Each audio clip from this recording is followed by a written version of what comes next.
Last night I was really very happy to meet you all, and I was thinking how I could reach you so spontaneously. It was a great thing to share the moments of meeting you. I went into your beings, to your problems yesterday.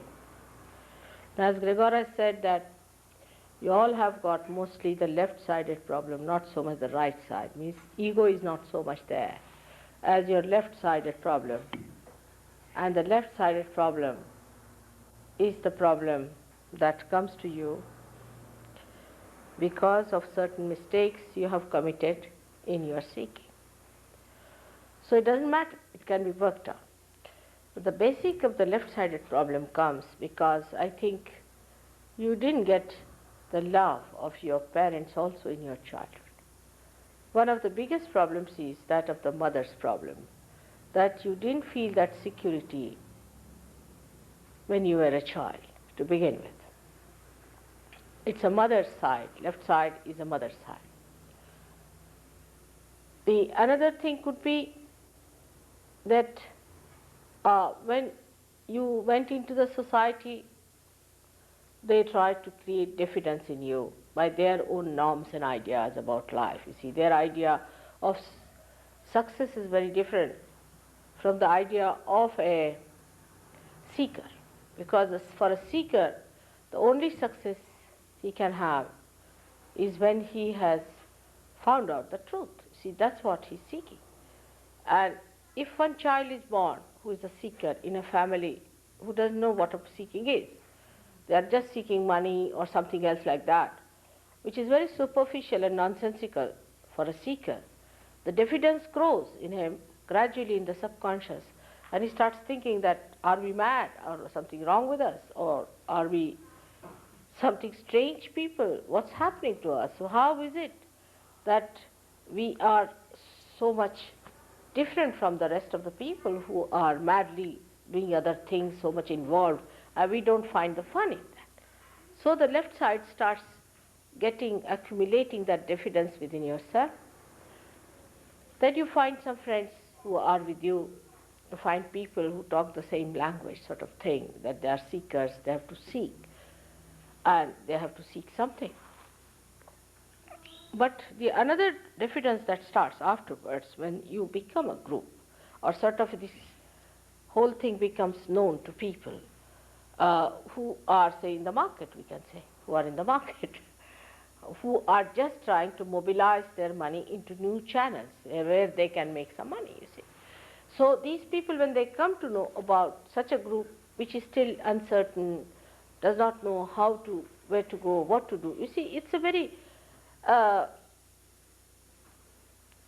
very vulnerable society, because there's nothing established, they don't know what to do, they realize that these people are wasting their time, the other people who are doing other seeking like money and all those things, they understand that. But they cannot also understand what they should do. So it's a very vulnerable, very risky type of a life they lead. And in that risk, the first hit comes when they give up their parents, you see. Because because of the parents' attitude towards them, they have to give up. And the parents in America, I was surprised, are really not at all kind to their children. They have only rights, they have no duties, I feel. I mean, it's just the other way around in India.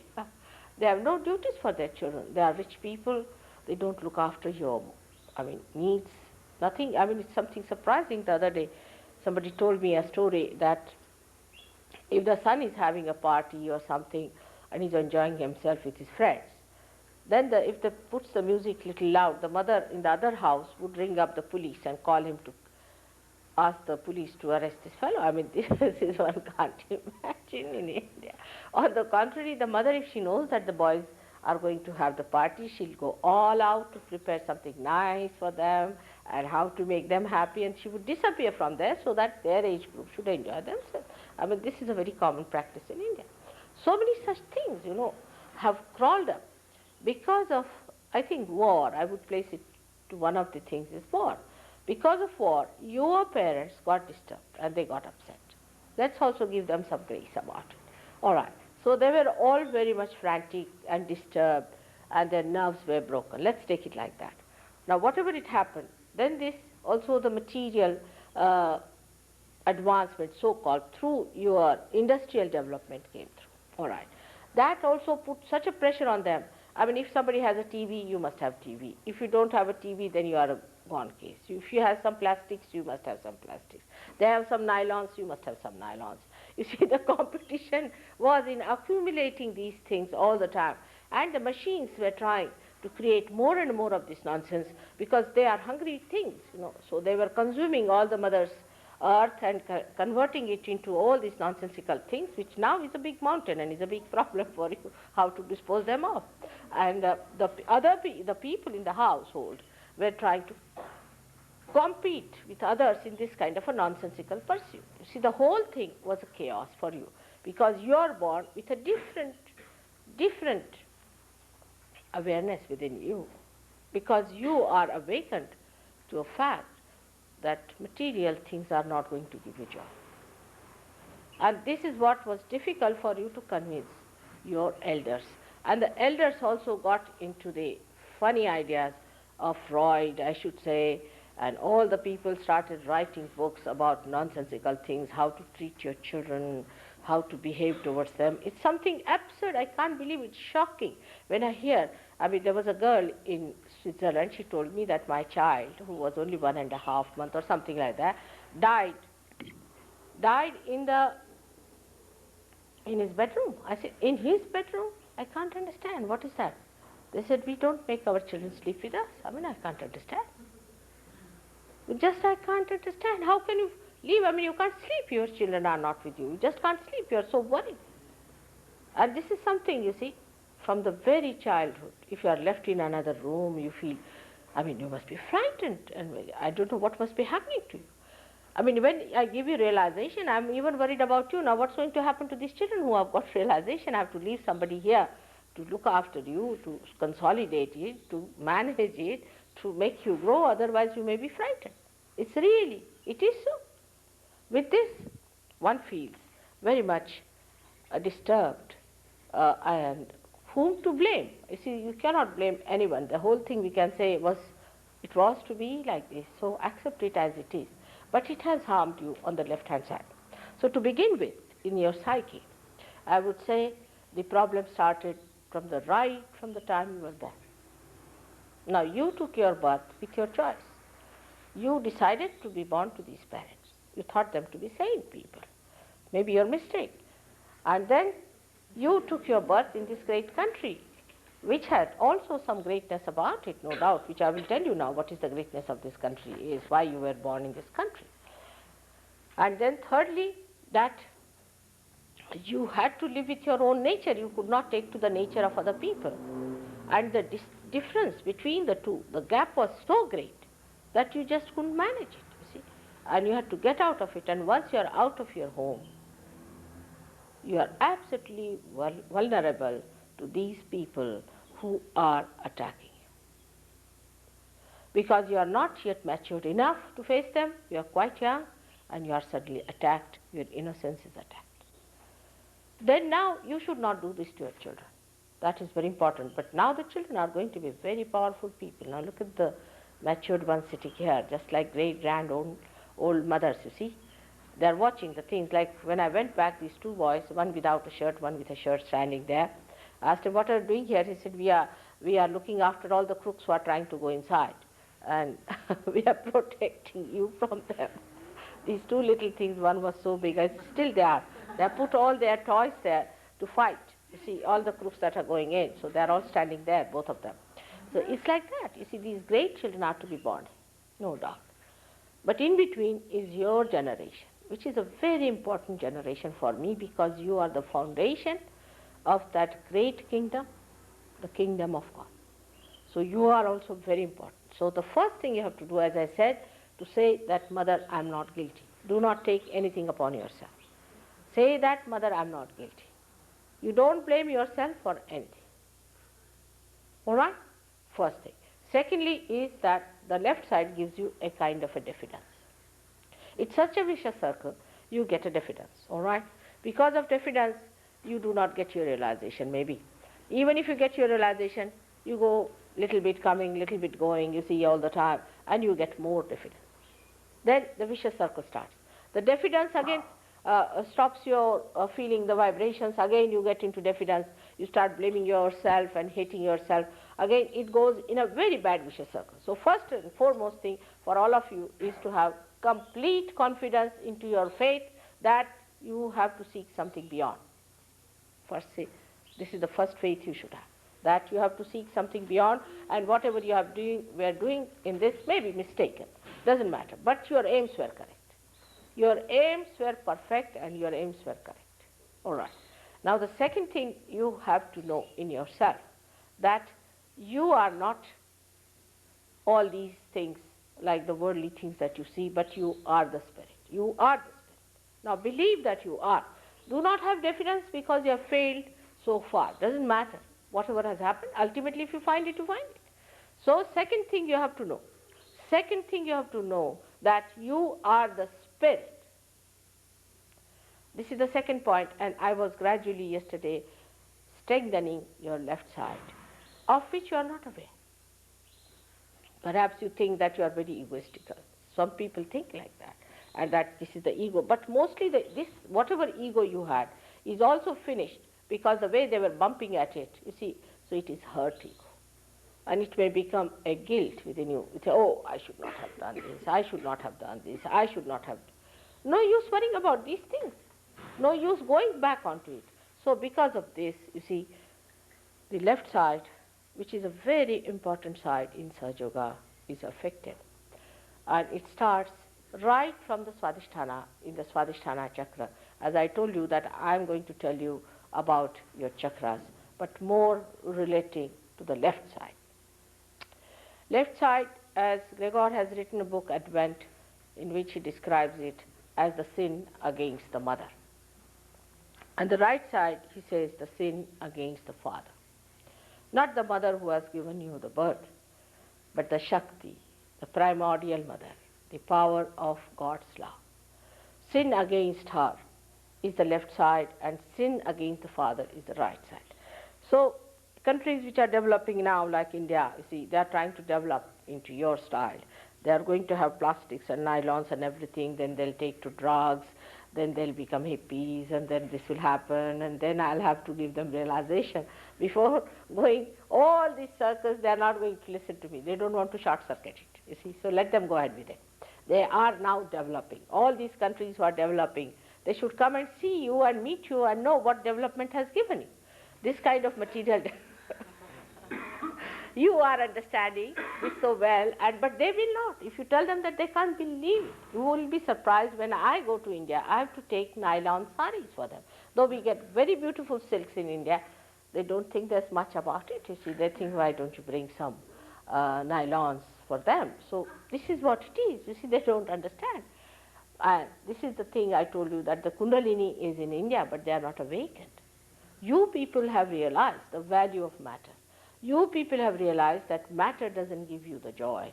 You have to go beyond it, especially nylons and plastics.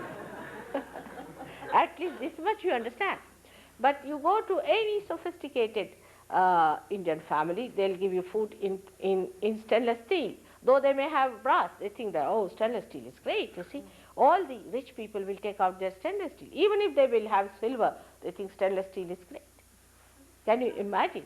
So this is the state in which they are, while you have reached that stage where you do realize the aesthetics of the matter, aesthetics of the matter, you understand. So you have in one side, on the right side, you have achieved quite a lot, I should say, and you should be confident on that style, at least that you understand the worthlessness of all these man-made things. That's something so great to achieve, that you want to have something that is God-made. Once you come to that point, you should also know that if you have to have realization, it cannot be man-made, it has to be God-made. Now the left side is important here, so I'll talk about left side, but you should not feel hurt about it because I have to point it out to you to understand the mistakes and the things which should not repeat it. But the right side mistakes are committed, as I told you, in the people who are developing. So I will mention you to do that part, what happens to the right side when we commit mistakes on the right side. What we do is we don't believe that there is God who is your Father. You forget that there is Father above you, and He is the one who is going to look after. So you don't have to worry so much about earning money by any crooked method or by any means without any values. To earn money, to be worried about money, to be worried about your well-being is absurd. Krishna has said, Yoga Kshema Vahamyaham. He said you get your yoga. If you get to your yoga, then you get your kshema, means your well-being. The other day somebody asked me what is the way to Lakshmi. It's first to get to your yoga. Why didn't he say kshema yoga? He said yoga kshema vahamyam. First yoga.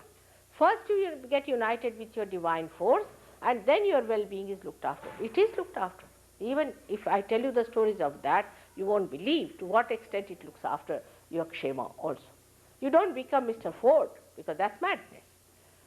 You become a person who is provided for, who is looked after, and who never feels the dearth that there is no money with you.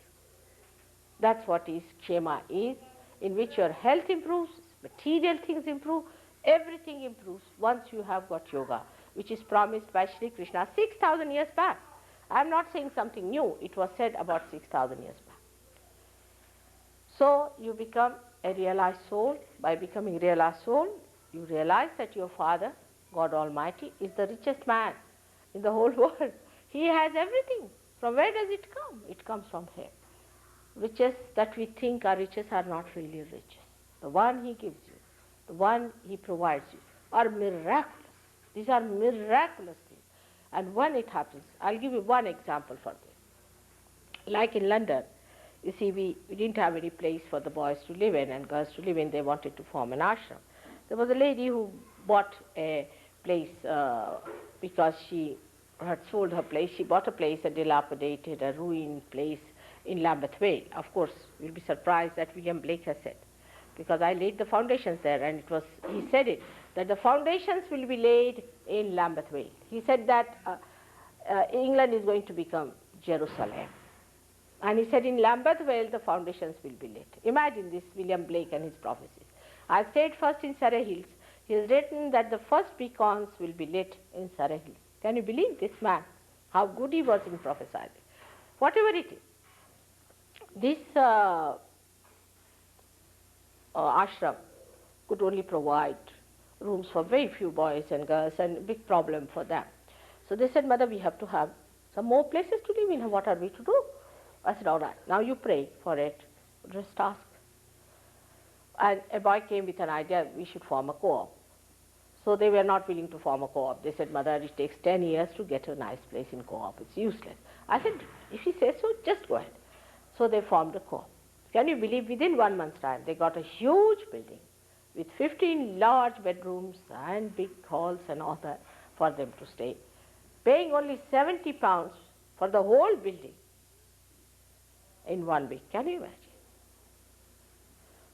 Then after a month, they got a huge, big, very, very big hotel with all things there, beds and linen and cutlery and crockery and everything that you could think of, paying only £70 per week for all such a huge big thing where about 25 people can easily live.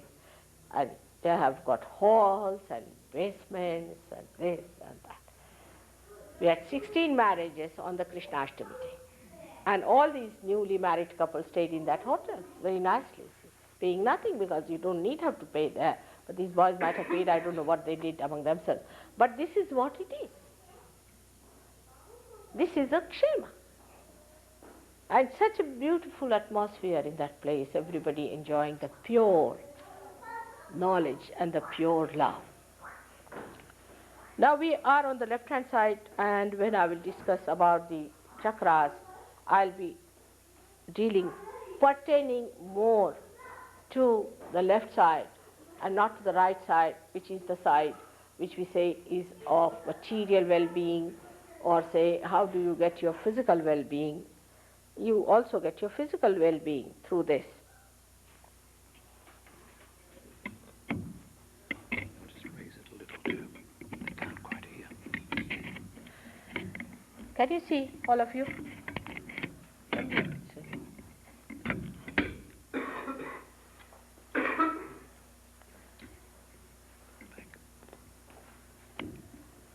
Now, as you see here, the first chakra is very important because you see the connection is established with the left hand. It's a very, very important center. It's the center of your innocence. The first thing God created on this earth was innocence. And this innocence is embodied in a deity whom we call as Shri Ganesha.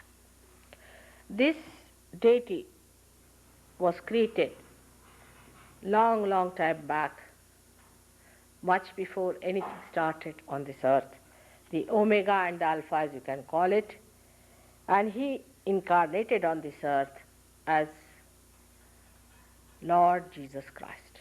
I was told that I have to be careful because there are many people who just don't believe in Jesus Christ. This is a very big conditioning of people because they are born in families who don't want to believe in Christ. Whether you like it or not, he exists. Not only he exists, but he is the only one who can really give us the path from here. So the first one is the center of our innocence. And this center of innocence was kept there at a position where it manifests in the growth, our pelvic plexus, which looks after the excretion of the body. As there are four, we can say the petals of this subtle center, in the same way there are four subplexuses for the pelvic plexus. I don't know how many I have done medicine here, but the pelvic plexus has got four excretory subplexuses. One of them is responsible for sex. Now, the idea of sex that has come to us is from people like Mr. say Freud. Now look at his life. What sort of a life he led? He had bad relations with his own mother, means a perverted fellow. Secondly, see, look at his sense. In his own life he should see the light of a person. Then secondly, that he had cancer for years together and he died with cancer. So physically he was nonsensical, mentally he was a pervert.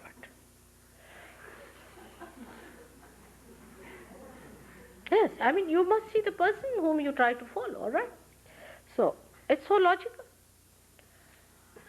Now you see his life as it is. He taught you, oh, that if you try to condition yourself about sex, and if you marry someone and you are married to one person and then you are attached, it's conditioning of the society. But he was half-baked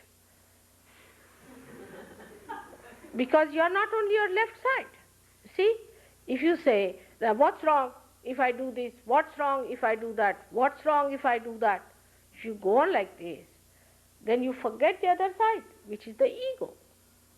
Which is the ego side. And then the ego side develops, and then you can become a mad person. Then your sex can be a problem. Today the sex of modern people is such a problem. We should face it. Perhaps you do not know that what a percentage of American young people are important today. They are important. The more you become important, a vicious circle is created, and to you, sex becomes so important that you think you have to become just a sex point. No more a human being, but a sex point. All the time you talk of sex, sex, sex, sex. What is the need? It is such a simple thing. Every animal knows, everyone knows, nobody is given education about it. In India, we never talk about it. We are producing much more children than you are producing here.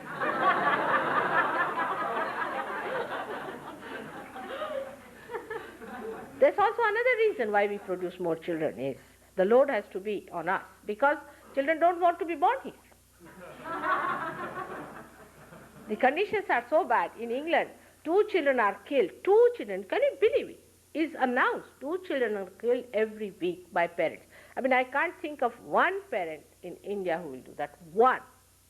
We have poverty, we have everything. But no mother can kill her own child. I mean, even if she has 12 children, she wouldn't mind. Mind is not the thing. She loves them. She can't afford to lose even one child out of that. I mean, it is another extreme we have. Like, we can even sell our country for our children's sake. We are to that limit. You see, some of the people who are so attached to their children that they don't mind. For their children's sake, they can sell their country. I mean, that's going to another extreme. But I must say that children would like to be born in India, not here. So we are carrying the load upon ourselves. But the main thing is our sex ideas are really being conditioned by this so-called deconditioner. When they say do not condition yourself, actually they decondition you. They think, but they are conditioning you much more by saying do this, do that. You see, sex, you don't have to run away from that. You don't have to get out from that, not at all. But sane ideas must be developed about sex, and you have to lead a very good married life. Married life is the blessing of the goddess on you. It's a Graha Lakshmi. The way you treat your women, the women treat you the way, I mean, it's a reaction. You see, the men treated them so shabbily, now the women are becoming mad here. I must say they are getting mad. You can't live without men. How can you live without them? It's impossible. If you think you can live without men, you are sadly mistaken. It's a wrong idea. You cannot. And men can't live without you. Now you might say there are people, I was amazed also, another amazing thing I heard was that 65% people in California are homosexual. It's something shocking, another thing it is. Because it's perversion. Now why it happens? I had a boy in New York who came to me, who was like a boy, he had mustaches, everything, was talking like a woman, you know. I said, what's wrong with this fellow? First I didn't understand, you know. Then they told me, mother, he's something like that, and this, that, and that. I said, all right. But actually he was possessed by a woman. He was possessed by a woman. I removed that possession, and he said, now I feel like a man, and he started walking in a different way altogether. He changed his gait and everything, and he was walking in a different way. Just imagine, it was just a possession of a woman on him. So he was behaving like a woman, and he was seeking a company of a man instead of a woman, which he should seek. That's a normal thing to do. And he became abnormal. Now when they became abnormal, nobody is there to protect it. Nobody is going to tell them that this is abnormal. This is nothing that you should say, this is sin, this is illegal. Nobody is going to listen to that. If you tell human beings this is wrong, they will sit on your head. They will never do it. Never tell them this is wrong. Tell them this is right. Go ahead with it. When they suffer, they will come back. This is the way our modern society is working towards you. All right, you want homosexuality? Permit it. You want killing? Permit it. Whatever you want, you do it.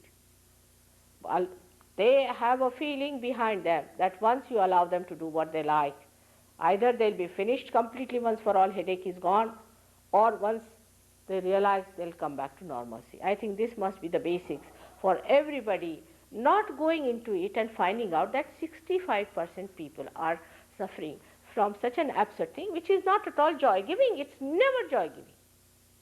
It's just ego pampering. Because some women told me, mother, these men are so dominating and they are so horrid, and that's why we should not have anything to do with them. All right? And they try to push us here and there, and they try to harass us, so we have nothing to do with them. We'll have ladies together. I said, that's not the way. You should know how to handle them. They are very sweet. Oh, they are extremely sweet. You see, you should know how to handle them. They are like children, absolutely like children. But you have to be a real mother to understand them. They are so sweet, you can't imagine. They are extremely sweet and good people. Same about men, I would say, that the way they see the women are sort of dominating them and all that. There are ways of handling the women of that kind also. You can manage that. You see, you have forgotten the sweet methods of romance. You see, now the romance depends on the wig you wear. If a woman is wearing a particular type of a wig, the man falls in love. She changes the wig, the love is finished. These kind of artificial ideas, if you have about your relationship with each other, if it is the hair you like, if it is the eyes you like and all that, it will not last. But the feeling that we belong to each other, just we belong to each other and we have to love each other. Then you don't see these defects in each other, you don't find these problems, not at all. I mean, you need not be with your husband all the time, but you enjoy the separation. And then you enjoy also the meeting. It's not that if you are away from him, then you are bored stiff, not at all. It's a very sweet thing that happens to you and can happen to all of you when you are realized. Once you are realized, you come to such a normal position that the whole thing normalizes, you see, because that's an absolute point. That's the thing that takes away all your imbalances, all your problems, and you really know what is love, what is enjoyment. This Gregor is the one who came here, did all kinds of nonsensical things here, you know. The day he was telling to me the other day that, Mother, you are the master of putting all the pieces together in a very nice integrated manner. And it's true that it is the spirit in you that does that. It just brings back everything that's all looking so ugly and so disintegrated into one beautiful form. And all the romances that you have heard of, now he is such a romance for his wife, you know, he's so romantic that nobody can believe that he's a modern man. A modern man is not supposed to be romantic about his wife. He can be romantic about anybody else's wife, but not his own.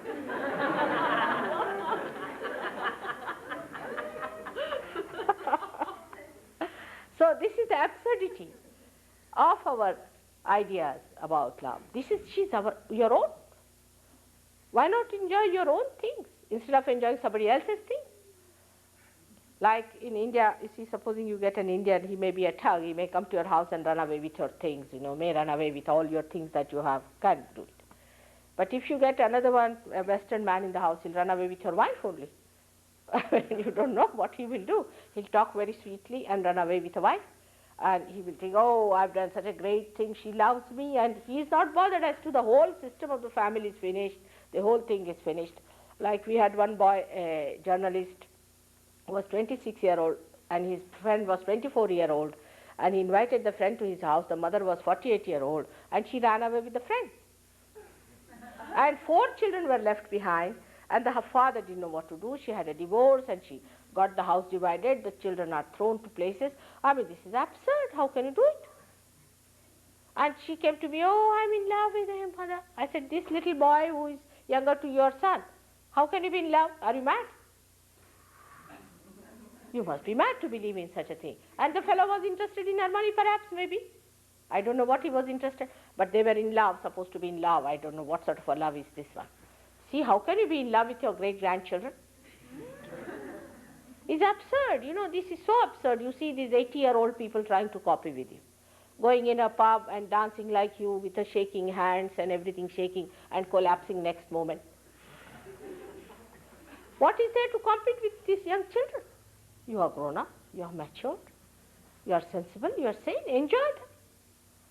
It's a funny thing, you see, in these modernity we have gone very much away from reality. That's why we are away from joy and enjoyment.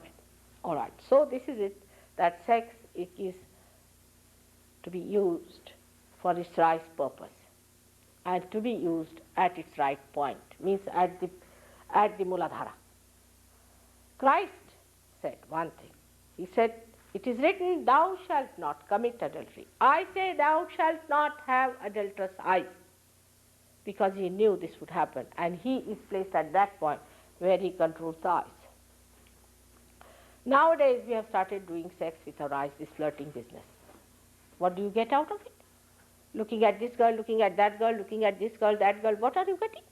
Your eyes are ruined, your attention is ruined, you are finished and fagged out. And by the time you have seen 20 girls, you sit down and say, ah. This is the best way to age. And then you go to beauty clinics and try to look younger. See, what is the need to look at these girls like this? They are all your sisters. Have purity in your heart. There is no need to waste your attention so much. There is no need to waste your attention. For an Indian would be looking at the things and you will be looking at the women or the men. You finish your choice at a point. You finish it and enjoy it. Even in guru shopping you do the same thing. You have come to me now, I have told you the truth. But tomorrow another guru comes in, let's go and have a look. If you have that kind of a frivolous idea about yourself, Sahaja Yoga is not going to work out in you.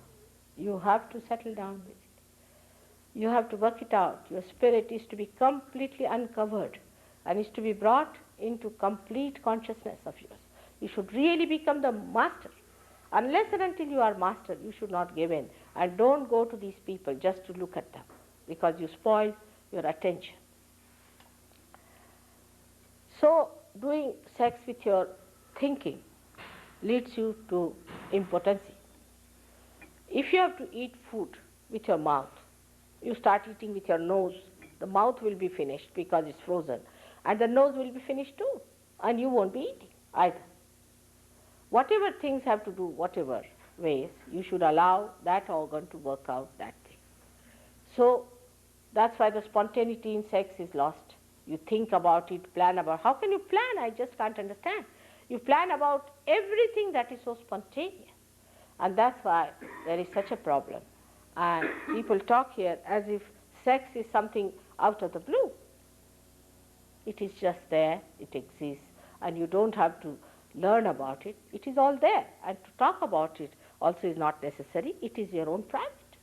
It's absolutely private and sacred thing between you and your wife. That's all. Nothing beyond, nothing before. It's a very sacred thing. The more sacred it is, the more you enjoy it. I have known people in India who are 90 years of age and still very potent. One gentleman came to tell me that, mother, my wife has died and I'm still, I don't know. I said, it's all right. He said, how do you manage? I told him, how do you manage? He said, I'm living in her separation, I'm living. That's how they live. And they manage themselves. While here the people at a very young age just become exhausted and finished. So we have to understand that in Sahaja Yoga, you try, it will work out. It works out also. Gradually your attention will be stationed. You will be very much in the center and you will develop your innocence in such a beautiful manner. You get back your innocence in such. Can you believe it? Completely become so innocent and so simple that you are amazed at yourself. Your innocence is there as far as money is concerned, no doubt. Still you are intact on that point. On that point, Indians are not. You are innocent as far as material things are concerned. For example, you don't mind giving all the money to these horrible gurus as long as you get your realization. But there, I think, innocence is not stupidity. How can you give money for your realization? I mean, it's a simple thing, you must understand. You cannot pay money for your realization. One thing you must understand. Anybody who says, now I've got vibration, some people go to someone and feel heated up. Then they go on feeling heated up more and more and more. This heat is coming from that man and is going to increase your heat all the time. And it is going to increase and increase and increase, and your chakras are going to be ruined completely by this fellow. It has to be reduced, it has to come to the cooling point, and you must feel the cooling point. If you cannot feel the cooling point, then you must know that this man is absolutely wrong. Heat is not the sign of cleansing. When you are feeling heat here now, for example, it is because the cleansing is taking place. Once the cleansing is over, the cool breeze must blow in and you must feel the cool breeze. Now some people might feel absolutely cold, just like frozen. That's also not a good sign. That means you are left-sided. Some of you may feel that kind of a thing. It's not the feeling, the cold is the point, it's the feeling, the cool breeze. It's a breeze-like feeling that you get from my photograph also will get. That's the way you have to judge yourself. You judge yourself, establish yourself, keep your chakras clean, and you'll be amazed how you become a master of the whole art. You will be able to give realization, each one of you, to thousands of people. So now in the second chakra when we come, is I would say is the chakra of your seeking. We call that as the second chakra because the third chakra comes out of it. Is the chakra in which you seek. It starts from very, very beginning. When you were a human being, you did not realize that you came to this stage in thousands and thousands and thousands of years. First of all, as any animal, what you do is to seek God in food. You just seek food. You are seeking food, you want to eat. The whole thing is at Nabi level, is at this point where you are just seeking the food, how to nourish yourself, how to look after yourself. The second seeking later on starts, some of the animals start becoming more alert by understanding that you have to be more intelligent. So they start seeking in power. They want to empower other animals and try to overcome them so that they can eat them, so they seek in power. Then the seeking goes even subtler and subtler, that they start seeking in money. As in human beings start seeking in money, in possessions and things. Animals don't have possessions, thank God. Because possessions means headache. You have to have insurance, you have to have this, you have to have that. So the human beings start getting the possessions and all these things, and they start going into this seeking. But the last and foremost seeking is of the very evolved is the seeking of the spirit, the seeking of God. This is the real thing that should happen to us when you are at that point of maturity. Then this happening takes place. Now, the other center that is coming out of that one is actually, it's not shown here, but it comes out of that, is the center called as of Swadhisthana, is the center by which you think, you organize for the future, you think, you organize for the future, you work out your action through it. Like we think all the time. What we do is nothing but think. Planning is such a curse that we don't do anything about it. We just plan and keep it in the book. Or we have planned it. They think we have planned it, it's done already. It's not so. Now this thinking gives us a realm of future into which we enter in. When we start thinking, we do not know how we imbalance ourselves. In this area resides the principle of the primordial masters, as Gregor has told you. Now when you start thinking, this center, the one you see, the yellow colored center, transforms the fat from your stomach for the use of your brain. Now people are so much against fat these days that it would be really dangerous to talk for it. Now, from where are you to get the replacement of your brain cells? Tell me, if you are not going to consume any fat. As it is, your livers are out, so whatever fat you take any amount of fat, you will not have any weight. Try. Because that fat is the reserve for your brain which thinks all the time. You have to, do you know that this brain is made of fat cells? Do you know this or not? Is nothing but fat cells. In Sanskrit, is called as med. And the whole thing is called as med, even the brain. Even your nerves are made of the fat cells. Now when you don't take it, any form of fat whatsoever, I'm told that lots of butter is lying here wasted. When I say, I don't say you ate the mountain of it. No. What I'm saying, if you don't take at all any fat, then what you do is to make your body starve for the fat that is needed for one of the purposes is the brain and for your nerves. If you don't take fat in the body, you will be a nervous person. What is the supplement for your nerves? What are you going to supply it? That's why you find, mostly to make it out, and Westerner and Indian is very easy.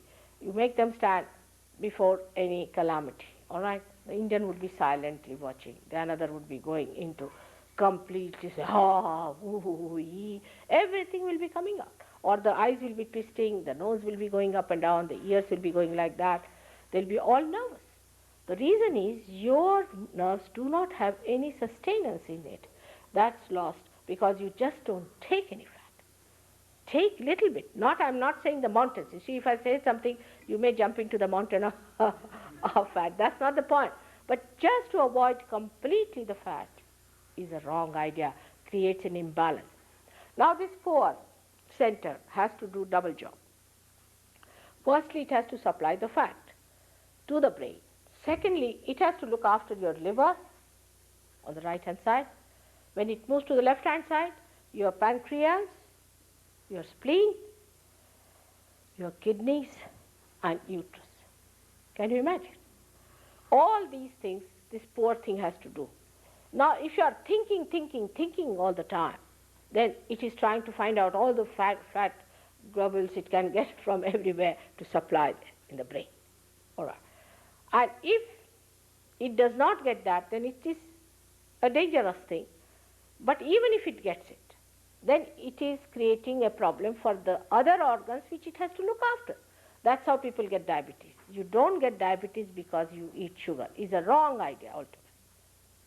I don't know from why the doctors have started this kind of a thing. For example, in India, people take sugars, at least half a kilo of sugar per day in the villages, at least minimum. They eat more sugar than they eat rice. Take it from me. But nobody has diabetes. Why? Because they don't think.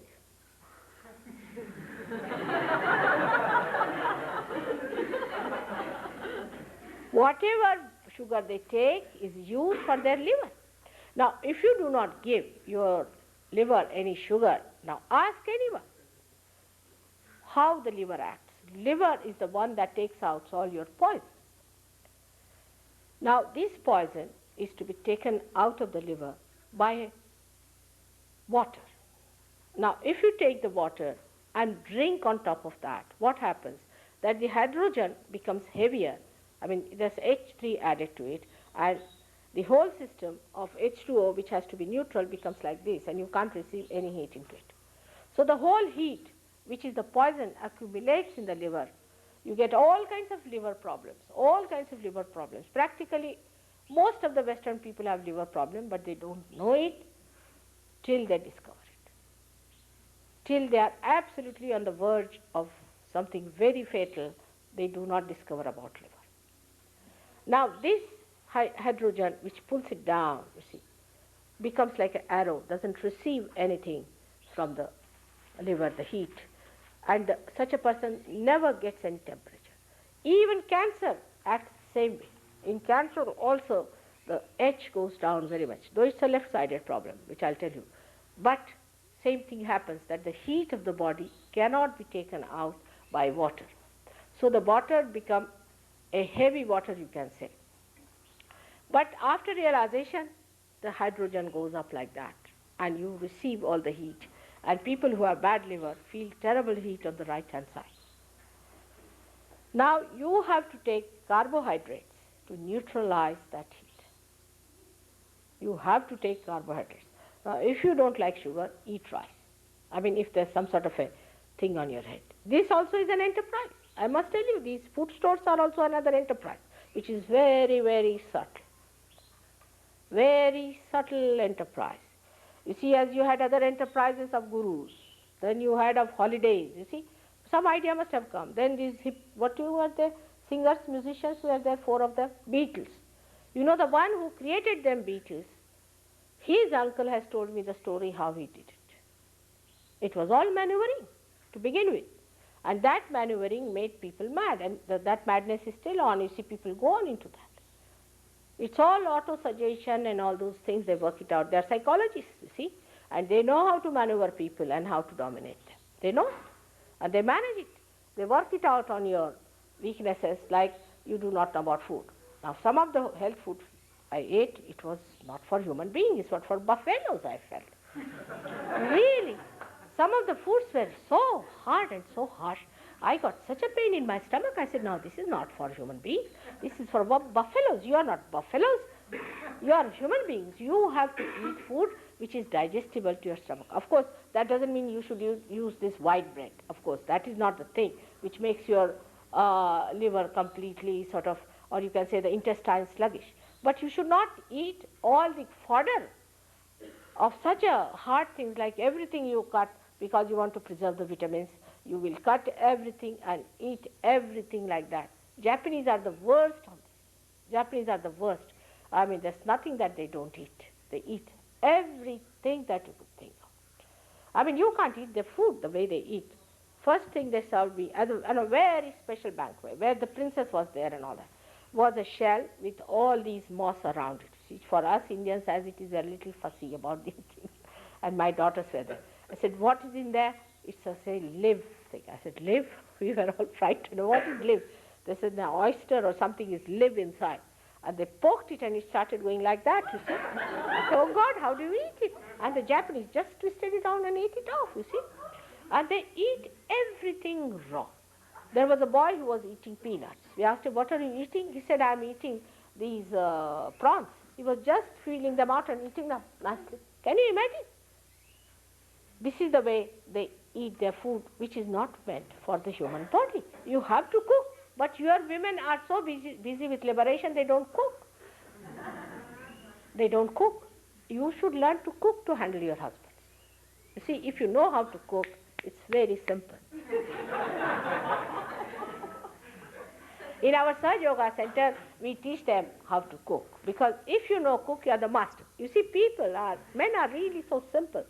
I mean, really so I cook very well. I'm an excellent cook, I should say. But a gentleman came to see me. He was a German, and he told me that there was one chairman of a company that he told me, if you want to eat the best chicken, ask Mrs. Srivastav to cook for it. That's my another name. And she's an excellent cook. I was surprised I had this reputation all over that I cook so well with chicken. And he came all the way, you see, and he brought the chicken with him. And he came all the way to cook with me and to eat it. And he was a very big man also himself. I was amazed to see that just to learn how to cook the chicken. He said, my wife doesn't know how to cook. Just imagine how helpless he was. All men are helpless as far as food is concerned. If you give them good food, you see, they may say, oh, we can eat whatever we like. But it's not so. If you know their tastes and things, and if you know how to handle them, it's very easy to handle them. Like somebody told me, Indian men are very great cowards. I said, why? Because they don't know how to cook, that's why they don't divorce. Imagine to say such a thing. It's not that. They're very wise. What's this of changing every day a wife, you see? One wife, she knows all about your habits, she knows everything, she knows how to cook for you. It's a good idea. We carry on very well as companions. Every time if you change, God knows she may come as a shrew, she may come as anything. You may lose your head with somebody, another may break your hand, another may break your legs. It's better to know one and handle her for this lifetime. So next time at least you don't face that time. It's very simple and wise way of living together to understand that in one lifetime only, if you live with one person, you develop that love, that attention, that understanding, because human beings basically are very good. If you live with somebody for 2 days, you will just see the superficial things of that person. That may not be good. So to get to the depth of a person, it's necessary you live with that person with a loving care, you see that person, and you will discover how beautiful that person is. He is so beautiful sometimes that you're surprised at it. The other day, I had to go for something to a hospital. I mean, I never go to a hospital, but something happened and doctors were after my life, you must do this, you must do that. And my husband couldn't see that. He was so upset, he had never seen me like that. So he went back to his office, he put his head like this, and he was sitting there, didn't do any work and anything. When he came back, I was angry with him. I said, what do you mean by not being here? I was here and there were other people. But actually I knew what he was doing. So I went and told him, I know you ran away, you coward, you couldn't stand there. He said, it's true, I couldn't see it. And then his secretary told me, oh boy, he was horrid. He wouldn't talk to me, he wouldn't allow me to do anything. That's what happened. So to understand a man, it's such a great thing to love. I don't know if you realize that. It's such a great thing to love, to give. It's much greater than to have. Giving, I don't know if you have tried or not. All my life I've done nothing but giving. And I think I feel so happy about it.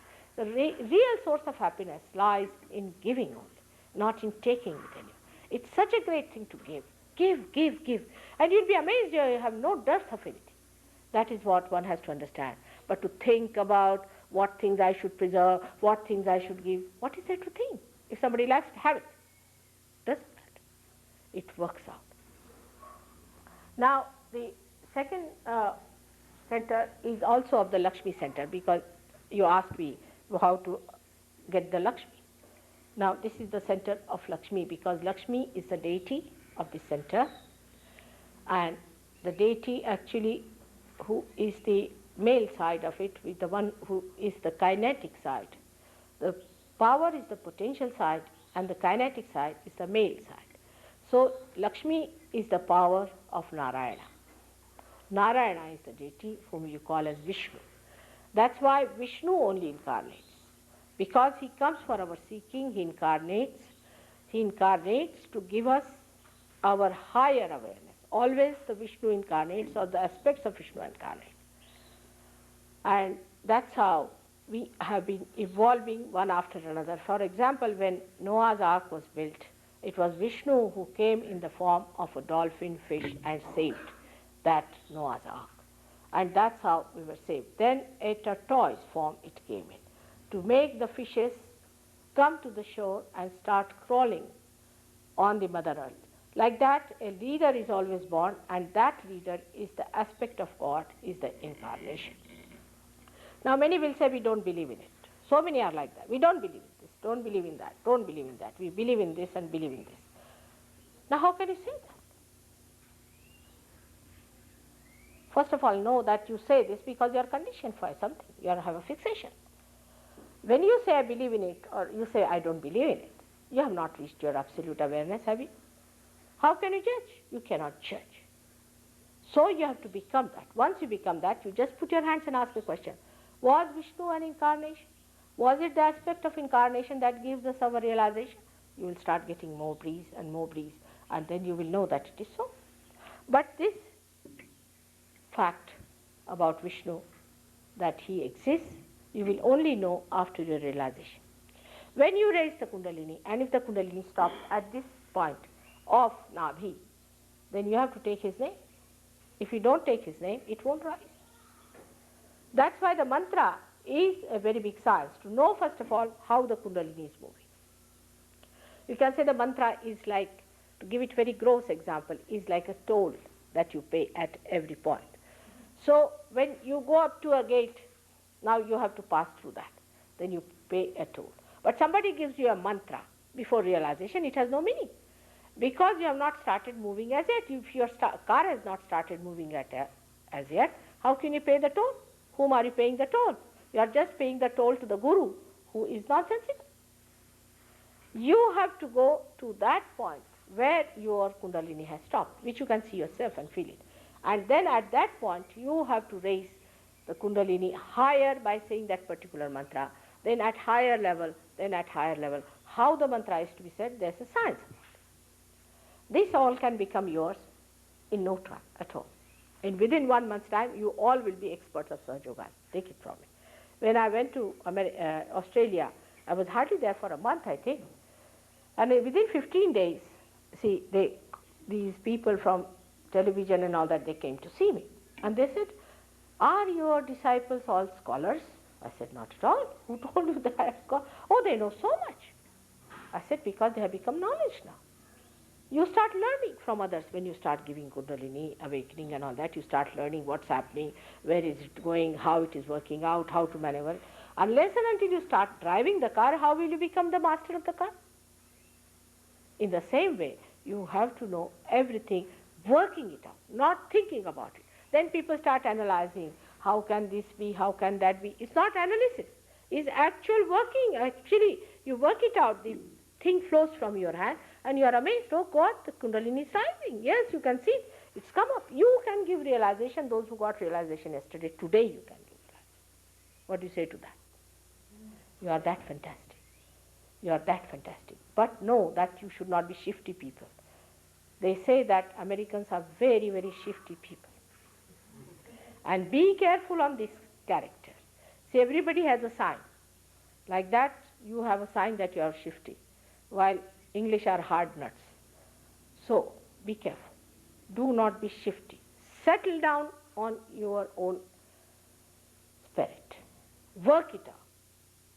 Learn about it and fix it up.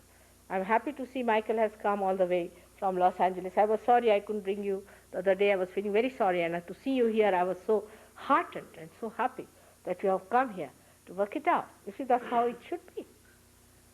All right. So then we go. I mean, there's so much to be said about every center. And you know that I have given at least 500 lectures in London alone, and there are tapes of my lectures available. I mean, we don't make any profits as usual, but you must not also exploit us by taking the free tapes. You should pay for the tape itself, all right, the price of the tapes, and you can get the tapes from these people. We'll send you, you can copy it and give it to others the way you want to spread it, you can do it. There's no restriction on anything, but one thing is definite, that you should not sell it at a profit. As I do not sell it for profit, you also don't sell it for profit. There is no exploitation of the disciple and no exploitation of the poor guru who is standing before you. Now, so we go to the another center which is very important within us, is the center. I don't think I'll be able to finish it today, the whole thing, but at this point I'll stop, and tomorrow I'll talk about these two other centers and the spirit, all right? Tonight, tonight. So, this center is the center of heart. Here the Jagadamba, the mother of the universe, resides. The one who is alone, she is alone. She doesn't have any male deity with her. She's alone. She's the mother. And she looks after the people who are struggling in this ocean of illusion. She's the one who is the protector. She incarnates. It's said that she has incarnated 1,000 times, but she has incarnated many a time. Now this Jagadamba is the one who resides there at that point. And when you are a child, say about 12 years of age, she creates the antibodies in the sternum bone, and these antibodies spread into the whole body and protect you from the outer problems. Now those people who have the problem of this, especially in ladies, comes from insecurities in life. If you are insecure, then you get the palpitation, and such women at the extreme can develop breast cancer. If you can re-establish this, breast cancer can be cured in no time. Now, the other centers which are important in this is of the father and the mother on both the sides. Now, the father is on the right hand side, is governed by Sri Rama. Sri Rama and Sita, who came on this earth, they are not standing in the center, so you can see it very clearly that they are not worried about the evolution part of it, but they came on this earth to establish the right conduct of a person, especially in the political and economic field of life. How to be an ideal, a philosopher, or you can say a benevolent king.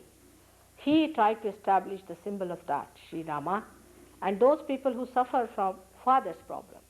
Supposing the father has died very early, they have this problem. And the symptoms of that is you get asthmas.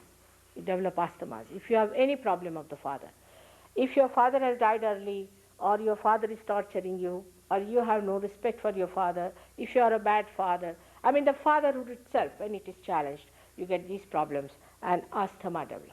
Asthma, what you call that, a breathing trouble develops. It could be with a combination of that, right side heart, and also Vishuddhi, but mostly it is the right side heart. It could combine with the Vishuddhi. Now, the left hand side is the mother's thing, is the Parvati, is the wife of Sadashiva, which resides there in her form as a mother, Annapurna, or she's the one who is the giver of food. She gives you food. When she is in you, you find that if you cook for 2 people, it will last for as many as who want to eat there. It's like that. This is the deity that comes when it is awakened, it works out. Now, when this Swadhisthana chakra is governed by Brahmadeva and Saraswati. Those who are students, for them it is essential to get this, because they are the gods and goddesses of your arts like music, dancing, and all those things. Also, they give you the power of truth in the sense that if you have a good swadhisthana, then if you say something, it comes out true. Your vani means your tongue, your vani would be voice, your tongues that you speak becomes the truth, is the power of this one. With the Lakshmi Tattva, as I told you, you get your affluence. Wherever you go, you bring affluence. You go to any house, people get affluence. You touch anything, people become better off. All the problems go out. And if you have problems on this, whatever you may try, you will never get rich. It will be always be a problem, and you will have sort of losses and things like that. Now the left side Vishuddhi is the Vishuddhi Nabhi, which you catch very often here because of drugs. Now I must warn you that left side Nabhi gives you also a problem with money, always with money. Because if you have got left side problem, the Lakshmi just disappears. She just disappears. If you go more onto the left hand side, it is even worse. So alcoholism and all these things take you to a state where you start losing money, and you can become very much poor with that. So the poverty comes in with that kind of thing. The right side Nabhi is the one that gives you liver problems and gives you a very dominating nature maybe, or a temperament by which you get very much angry. Left side Nabhi has another very serious problem, which is a very serious one, where if your spleen gets affected, for example, people who are very jerky type, they have having their food, then they are running to the work. This can happen to the people who are right-sided also, because they are very speedy people, they are working, and then they want to eat the food at the same time, think about something, they will attend to many things at the same time. And this spleen has to look after all the emergencies and has to supply the blood cells. Because of this kind of a frantic temperament of the person, what happens, the spleen becomes frantic, and then the serious disease like blood cancer comes in. Moreover, this is nothing, because there is an antichrist who has come in this country, settled down here. He's a regular 666 who gives you also blood cancer. So it's a very serious thing, and all these things only takes place when you are not aware of it, you do not know. It can be cured completely with Sahaja Yoga, no doubt. It can be cured by your Kundalini awakening. That's the only way you can cure Sahaja Yoga. There's no other way out. But you have to first of all know how to manage your Kundalini, how to raise it.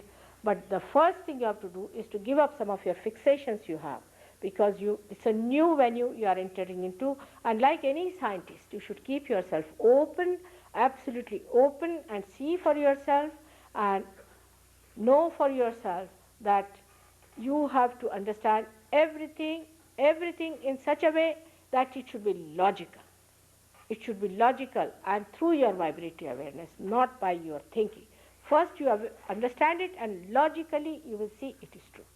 So it is you who judge yourself, it is you who understand everything, it is you who grow, and it is you, the one who grows, sees also things.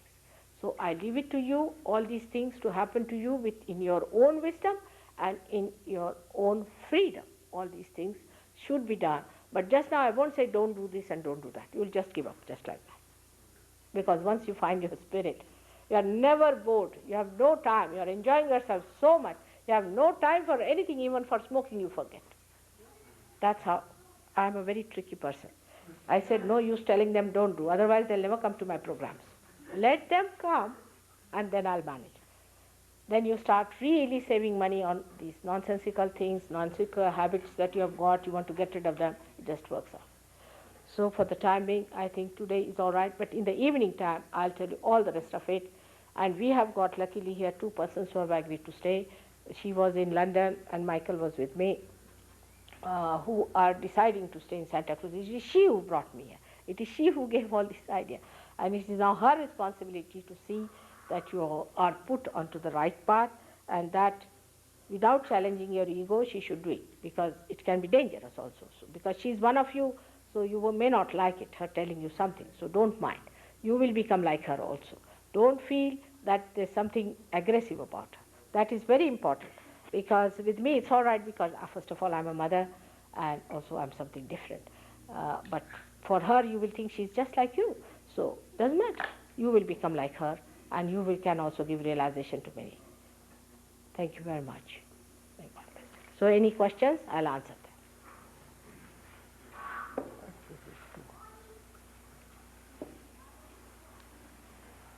Yes. Yeah. When you were talking about the second chakra, you talked about the one that's green there? No, the one that is yellow colored, you see, which gives us the bite, or the second chakra. But it goes round, you know, it's like a lotus. Have you seen a lotus which has got a stalk? The stalk is in the third chakra, comes out of there. And it goes round all over, it supplies everywhere, it can bend down. So this is the chakra which is flexible one. Swadhisthana, which is actually the Star of David. The Star of David is the one which Moses and all these things, they have built it up. All that, this crossing of this represents the crossing of Moses, the river that he crossed, or the sea you can say.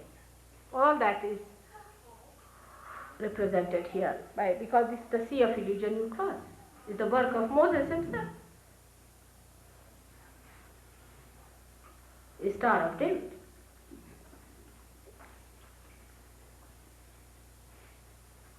Yes.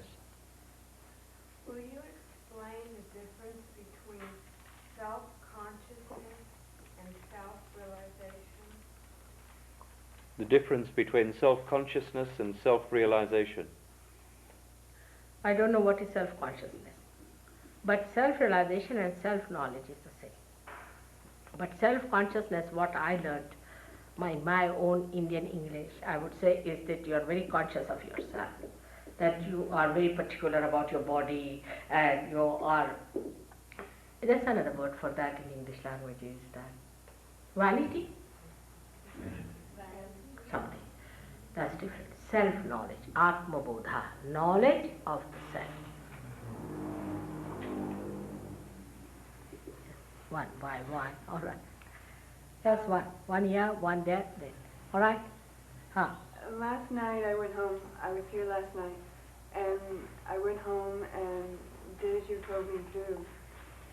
And I went to bed to go to sleep, and it was terrifying. Why? What happened? Well, I was having nightmares. Yes, you may. In the first day you may have. Because, you see, there are spirits around and they will try to dissuade you.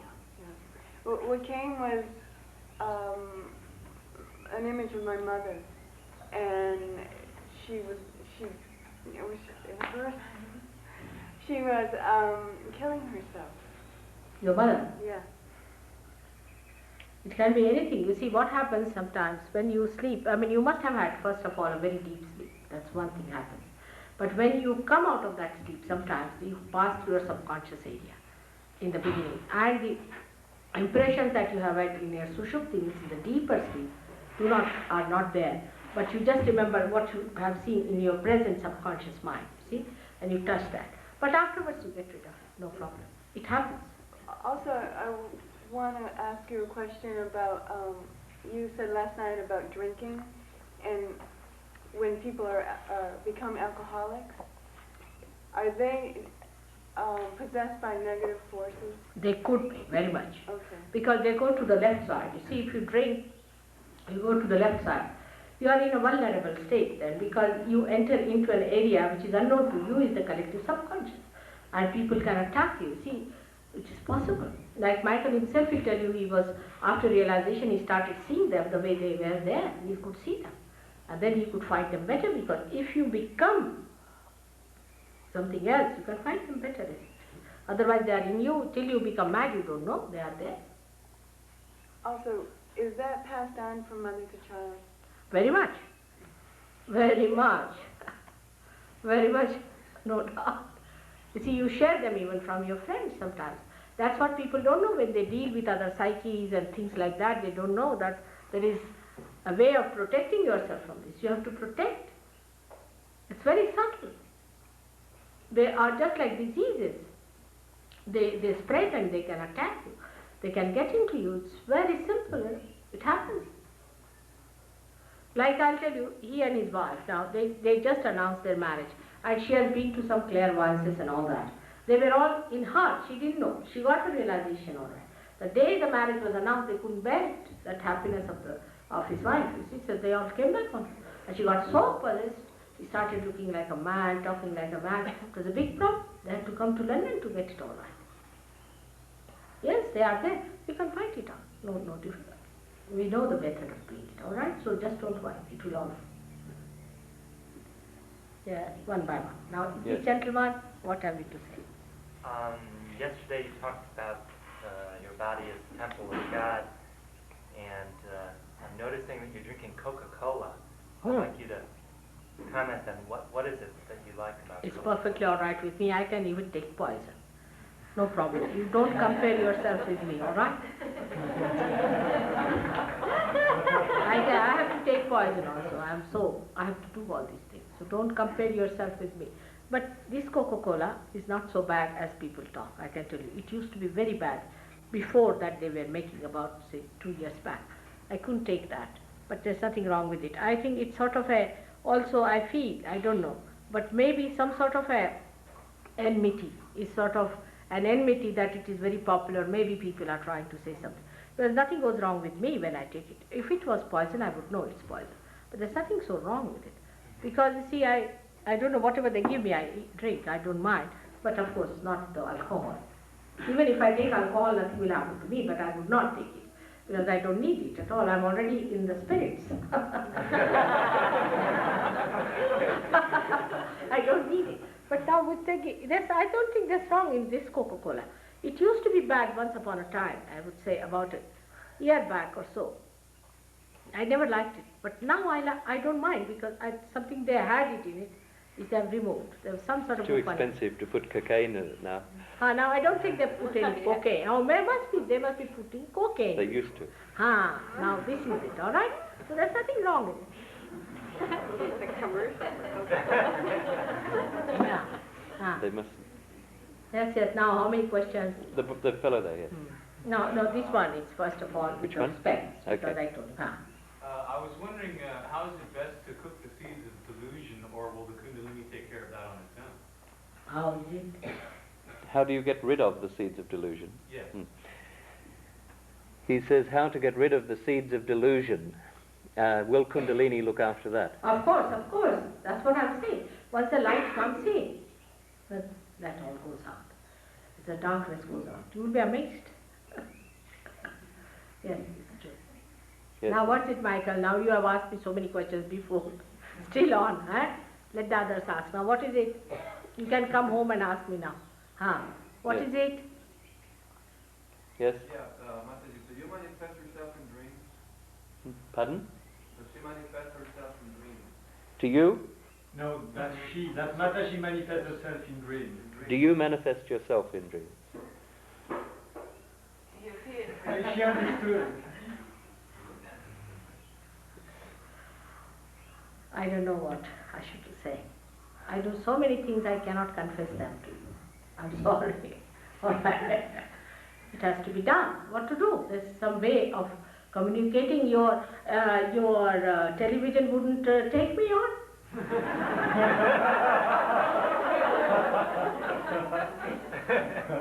All right. So I have to use some tricks. It's true. What's it? This is the first time I'm being introduced to the Kundalini or chakra or whatever, the vocabulary. Is there any... Yes, we have books. You can see that. Not only that, is there another, say in Christian or in Muslim, is there a similar thing as this In the Bible? Sure. Yes, it is. Bible is a very concise form of every information, you see, and very mysterious. It was kept mysterious because whatever Christ said, you crucified him for that even. He was not even given any chance to talk. So he has said it. But as he said, I will appear before you like tongues of flames. He said also the tree of fire. But only one word, tree of, now you better find out about it. That's what it meant. All right? So many things that Christ has said, you will see that in your ascent. You will find it. It's all there. The Alpha and Omega, everything that he said is helpful. Even his mantras we use, Lord's Prayer is used for opening this center. If nobody has any other question, I have another one. But someone has there. Oh. That's all. Now who is the person? You two. I have a question. Coming out of a place of isolation and wanting to participate more in the society and learn from people and spread my energy and give, I'm becoming caught up in the desire and need to work and make money and do what other people are doing, and it's pulling me further and further away from myself. And I can see this happening, and at the same time I feel really oppressed and yet caught in the need to do this because this is what is done on this What's planet. she saying? Well, the isolation in society is keeping her away from, on the other hand, she feels the need to come back into society. Of course I'm saying the same thing. Why should you isolate? You are the part and parcel of the whole. There's no need to isolate from your society. Only the cowards would isolate. You have to fight in the society itself. Do you know, I'm a married woman. I've got my grandchildren. I've got my husband. On the other side, I'm very busy. Extremely busy. This time I went from New York, halfway I did my work, then went to New York because my husband was having a very big reception, and I shook hands with 680 people standing in the doorway. Then I was back again in New York doing my work. So I'm earning my living by doing all shake hands. I find it exhausting I get exhausted. Before realization, it is not after. You see, because before realization you are not integrated. After realization, what happens? Your spirit is the one that fulfills all your needs of your vitality and everything. We'll tell you how to feed that, alright? You will never be exhausted. It's an inexhaustible force that is running in. Yes, Macha? In your path, how does realization happen? Are you a Shaktipat? What is it? Do you transmit energy? In your path, how does realization happen? Are you Shaktipat? You see, if you ask these questions, I'll have to tell you something, which I do not know if I should tell you. Because in fact, one has to learn that whatever people try to tell, they were murdered and killed and also crucified. But I'm doing something great, must be. Must be something about me also. Better you discover it yourself. Because if I tell you, then first of all, it may, that you may shun me. And it could be quite different. But let me appear before you as you are. I'm just like you, for example, for the time, alright? But must be something about me, isn't it? Has to be. But it's better that we are congenial to each other and understand each other at the same level, alright? Do you do that at the end of the program? You do. Do you do it at the end of the program? Yes. Yes, but don't call it by any name, alright? Otherwise, it could be compared with other things. Like people have started doing Shaktipat. Any Dick, Tom and Harry is doing that. Yes. My energy has changed completely since last night. I just felt really light and weightless. And almost as if my body could just disappear entirely. Almost an ability to be invisible. And when I was being attacked, I couldn't feel it enter my body the way that energy would have come in before. What did she say? Well, she's just describing her experience since realization last night, that she feels very light, that she feels that any attack she can be shunning off. But in any case, we'll tell you how to avoid any more problems, alright? How to get out of your house completely protected, and how to put your attention on your spirit, because that will give you dynamic powers. I mean, dynamic powers. Absolutely dynamic. You don't have to become recluses, nothing. You are not going to be frightened of anyone. Yes? Mataji, I've been hitchhiking around the country since 1969 and sort of being a sadhu, self-made sadhu. And I feel like I don't belong to the nationalistic countries and nations, and I feel like a prisoner here. I see. And I would like to know if there's anywhere on the face of this earth that people can live in freedom from the nations, if we do not choose to live the way that society lives. Well, he's been a self-made sadhu wandering through the US, and he doesn't feel part of this society. He wants to know, is there anywhere in the world where you can feel a part of society? No, I don't want to be a part My of it. child. No? Sorry, just a moment. That you feel that way, you see, because of certain things which alienate you. No doubt, I understand that point very well. But you'll be amazed when you will see that in this society only, we are going to create a new society. How can you leave your brothers and sisters? And I can tell you to come to India. All right, you come along. We will have some place in India also for all of you to come down and stay there. But who is going to look after the people here? Now in London we are having good Yogi, and Tracy would have been very happy to be there. But I told her, what about the people in Santa Cruz? And you'll be amazed. It will be all changed. The same people, you'll find them great. Same people, they are all very great. You have to just discover. Tonight I will tell you about America, how great it is. All right? Tonight. If I was not aware of its greatness, I would not have come to this country. Why should I come?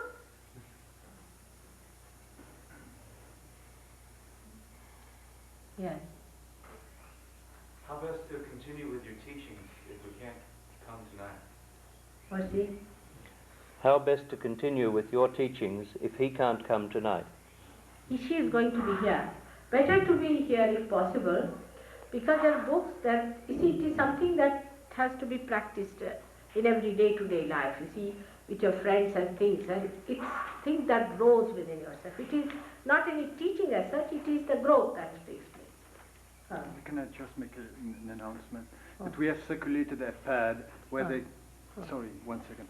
We have been circulating a pad so that everybody who is interested can put his address, so that we can get in touch with you again. With your telephone number. Where is this pad now? Has it reached the end of the crowd? It has not circulated. So please, it will stay with Harry. Harry, will you please get up just so that people can see you? Okay. And before leaving, please leave your address and phone number. And if you cannot come this evening, we will go back to you. Are you all right? I mean, that's practical in short words. Now you don't do those exercises, all right? Yeah. Yes, you'll be all right.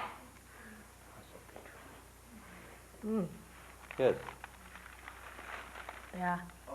Right now in this country we have some very powerful men who have the ability in their hands to destroy all the planet through nuclear warfare. It's as if they are deluded by demons. And I would like to know, what is the role of the yogi teacher in representing the yoga of light to these people? What does it say? Well, we've got very powerful people here in America, and he's worried about the power that these people have. He's likening them perhaps to demons, and he wants to know what in yoga and in yogic terms we can do about it. As I told you yesterday, leave them to me, all right? I have dealt with them, all of them. I know how to deal with them. Everybody is getting sick. That's the beginning. Yes. I also heard that great yogis have incarnated in America. What is he? Say again? I also have heard that great yogis from the past have incarnated in America now. He's also heard that great yogis from the past have taken birth here in America. Yes, it's true. Young children. You see, one is guarding outside. Your daughter again, the one who was sitting on your lap. Tremendous, isn't she? Like a grown-up lady. See, looking at everyone. Yesterday those two girls who walked in, there's one coming in now. Oh yes, yes, very great people are born, no doubt. No doubt about it. You should become a father of one of them if you want to. All right, good idea. So we have to have good married lives, first of all. You see, they won't be married to people who do not have good married lives, isn't it? So that we have to have first of all. So the second stage would be to marry you all.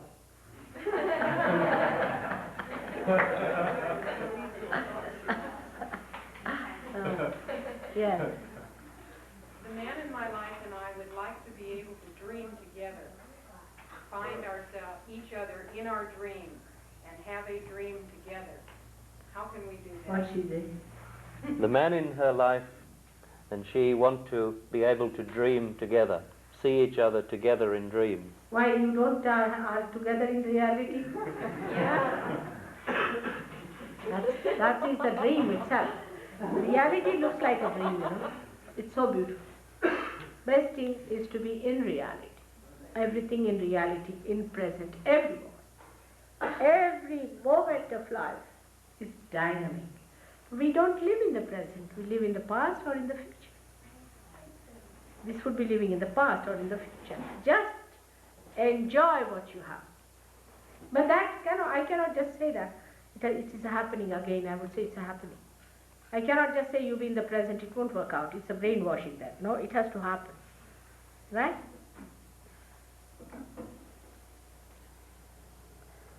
Yes? What's the best way to work with our parents, maybe who are really concerned about us and laying, are being a little interfering in our lives or whatever? What's the best way to deal with parents like that? What do you With parents, what is the best way to deal with them if they're perhaps interfering a little in their lives? How to handle them? I'll tell you how to spread the magic of love, all right? I'll tell you. There is a way of putting a magic wand of love. It's very simple, very simple. We can work it out. They'll come round. After all, they are all human beings. If they are devils, then forget. But if they are human beings, so they'll all come round. No problem. Yes? How can we tell if they're, you said demon set? Yeah. How can we tell if they're demon set or not? Sometimes it sure appears that way. How can you tell the difference between them, the devils and the good When people? you get discrimination power in your hands, you see, you start feeling the vibrations. And demonic people give you blisters on your hand, actual blisters. Heat. Not only heat, but blisters. Sometimes they give horrible blisters, and if you see their eyes, a demon's eyes, the pupil of the eye just disappears, just like a cat's eye. Have you seen a cat's eye? The pupil disappears. Even as a human. They look very powerful in their eyes, it's sort of hypnotic. But if you look at them steadily, their eyes will disappear. Sometimes if you touch them, they will faint.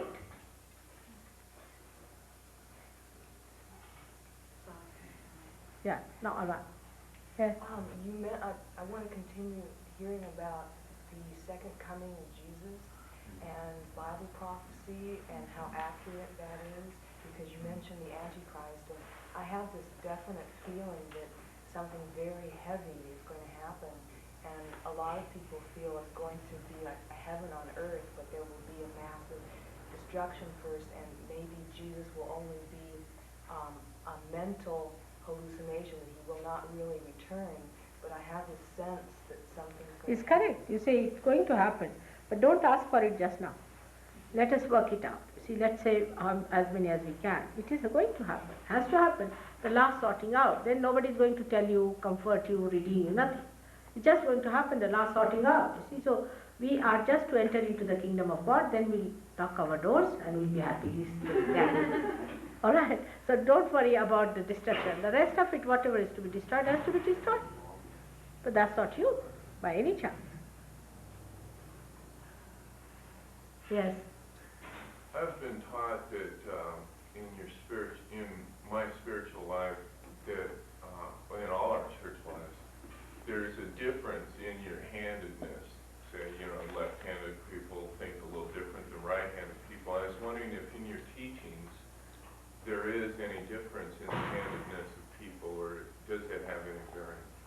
Does the left-handedness or right-handedness of a person have any effect? I mean, where you are left-handed or right-handed, you mean to say? Yes. No. Does it have any difference with? No, not at all. No. But you see, the left-handed, right-handed, and the central part, three things are there. But it's a permutation and combination. The human beings are made of permutations and combinations of these three gunas. You see, these are three gunas, the three moods of which we are made of, but the permutations and combinations of that. So, but this left-handedness of physical side, you mean to say, has nothing to do. All right? When you talk about left and right side, I assume you're talking about the opposite brain hemisphere. Yes. You see here, the ego and the superego. I mean, absolutely nobody is left-handed and absolutely nobody is right-handed. But by our habits and methods, we go more to the left or to the right. You see, that our style is to go to some extremes we go, and that's how we are. When you say to the left side, you're talking about the right brain. Yes, of course, the right brain. It goes to the right side, but it is actually placed on the more on the back side. From here it starts more on the back side, and the right-sided one, though it is placed here, it's placed like that. Somebody who hasn't asked, just a few more. Somebody who hasn't asked.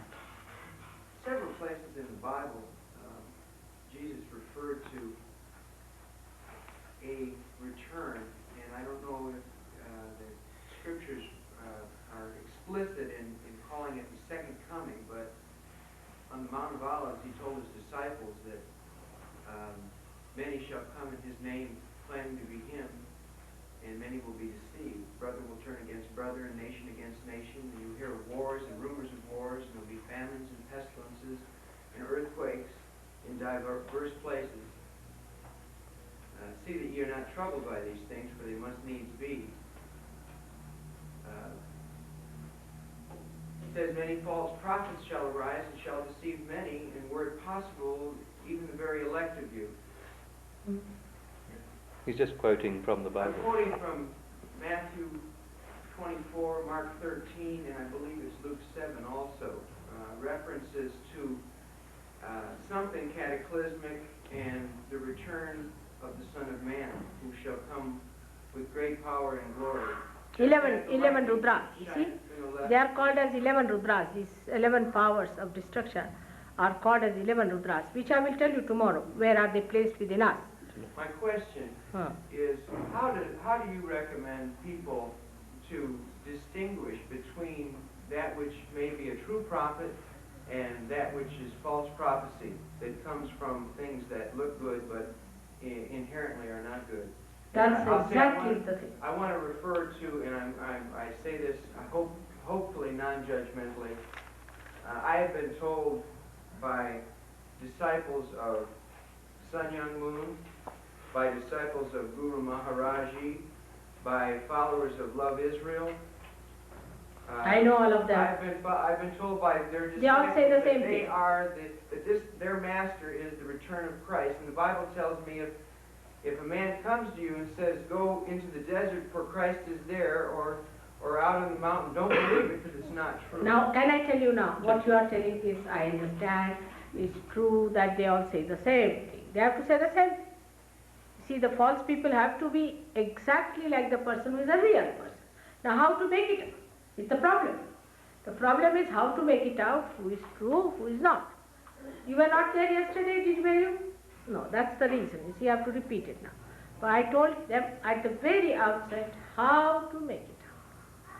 First of all, you go to anyone, for any God's work, you must know you cannot pay for it. First of all. Because such a person will talk of righteousness, of holiness, of sacredness. And he himself has to have that. Thirdly, first is the money. It will hit on money.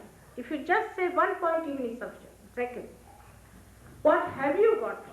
Say for example, if there is a Guru Maharaj's person. Horrible, I wouldn't call him that, I call him Rakta Bij, alright. Now this fellow, if his disciple is there, alright, you see from the disciple. For example, if he says that he's got something, then you tell him, can you say, what's the matter with my chakras? Ask him. Can you say, what's the chakras, what's the matter with your own chakras? Now these people know, they will tell you where is it. They can raise the Kundalini, they can show you the raising of the Kundalini. With your naked eyes you can see the raising of the Kundalini. Not in all, of course, if you are a good vehicle, it doesn't happen. But if there is obstruction, you can see. You can feel here, on top of your head, the thumb. Actually, and you don't just jump or do anything, but you see the cool breeze coming out. It's the cool breeze of the Holy Ghost that you have to feel. After getting that, after you get it, I mean it cannot be forced, it cannot be said, it is you who has to find out. You have to find out. You have to. Alright, then when it has happened to you, you see, ask the question. Everything can be found out by asking questions. Ask a question. Is there God? You get the cool breeze in your hand. Quite a lot of it, if you are a realized soul. But if you say, is this gentleman is a realized soul, you will get heat or your vibrations will stop. Or maybe you might get blisters. Your awareness becomes empowered with that discrimination because of this cool breeze of the Holy Ghost flowing through you. You start feeling it all pervading power around, which you do not feel before. So when these people talk to you, you should know what have you got yourself. Alright? This is the main thing. What have you got? Now, as she said, we'll teach her how to give realization. Today, we'll be giving realization to people. Those who have felt cool breeze yesterday can give realization today. Can you believe it? Those who felt the cool breeze yesterday and today also they are feeling it should come this side and they will give them realization. Alright? Work it out. Let's have the experience. Alright? Who is the one who has to ask one more question? It shouldn't take long, just ask me one. Now you ask now. Meditation? Not there, not there. Not there. I'll tell you how to do. The meditation part you forget, the rest. Now who is there? At the back. Now Michael. Okay. I hear a lot of people talking about God realization and about spiritual terminology, and I still see a lot of fear. And I'm wondering if you could talk about how people can confront their fear and maybe let go of it. What did she say? She hears a lot of talk about realization and so on, but she wants to know how to confront fear. That's her point. You see, first of all, unless and until I'm not talking, I'm going to make you get it. Alright? Yes. That's the point. It's not talking. Let's do it now. You want me to talk all the time by asking questions? No. Now one more. What is it? Is there a specific way that I can protect my daughters when we're around? We'll teach you all that. Now can we make it short? Yes. Better. Talking makes the people think. The more talking, the more thinking. Yes, said it. Yes, said it. See, better not talk. Thinking, you won't get it. You have been thinking, talking, arguing, everything you have done so far. Now better get to it and get over your fears and everything. Now come forward and little forward so that you leave little spacing and be comfortable.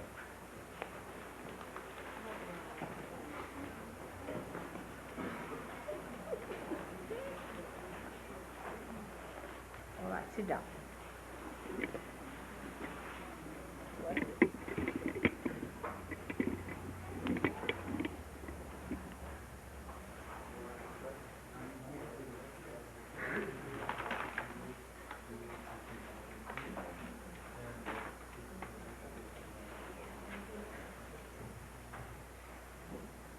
It is the direct experience that you must have. That's the main thing, not the thinking. Not the thinking. What he says is to do thinking makes you even worse. You see, thinking is not the thing. Now, put your hands close, just like this. Now sit in a way where you are comfortable. As it is, I would say again, take it out these little bit, they are heavy things. Any heavy necklaces or anything? And these rudrakshas also to be worn by people who have high blood pressure, not with low blood pressure, because that will make your blood pressure even lower. Rudraksha, you see. These are meant for people who have got high blood pressure, not for people who have got low blood pressure. You see, everything has its own place. Now close your eyes, please close, and put both the hands towards me.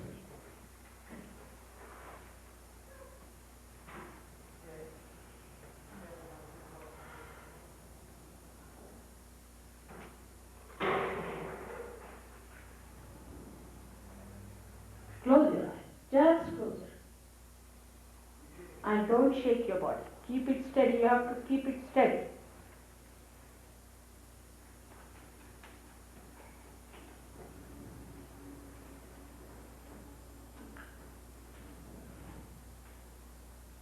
Steady yourself, steady. Steadiness is the main point. Now your attention, you just loosen it. Loosen your attention. Do not fix it into any point whatsoever. But if you can't help it, then you can put your attention on top of your head, but not anywhere else. Do not fix it anywhere. Keep it loose. It will just work out.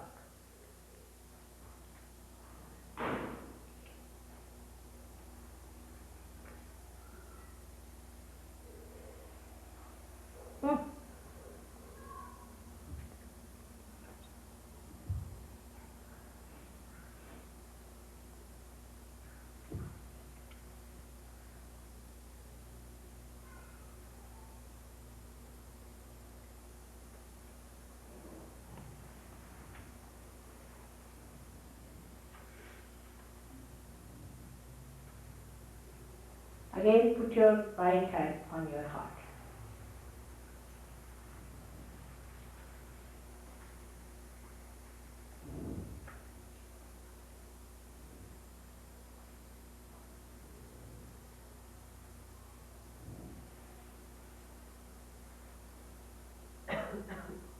And ask the question, Mother, am I the spirit? Just ask the question.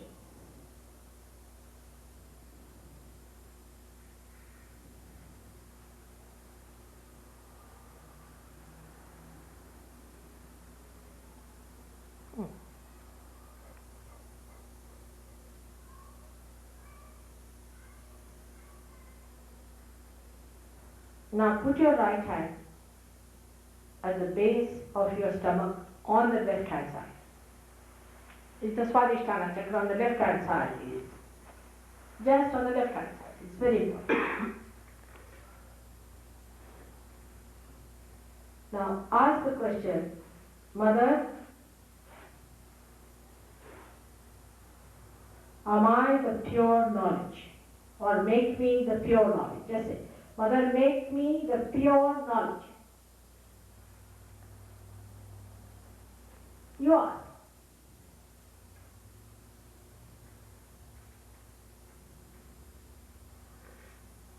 First of all, have confidence that you are that. You just awaken into that.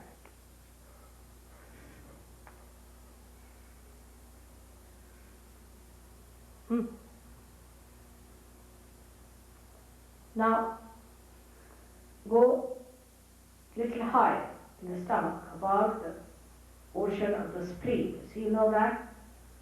Higher, nearer the ribs, more on the ribs. Not absolutely, little lower than the ribs. Press hard. Left hand towards me. And right hand just here, here. Now, close your eyes. Close your eyes. Close your eyes.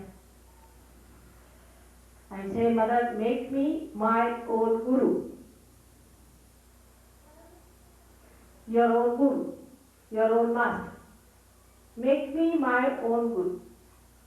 Press your right hand. Little deep. But don't stop your breathing. Breathe normally as much as you can.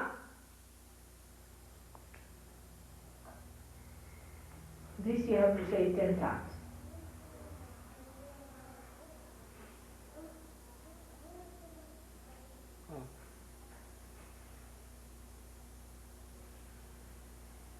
From your heart. make me my own guru. That really gives you the discrimination.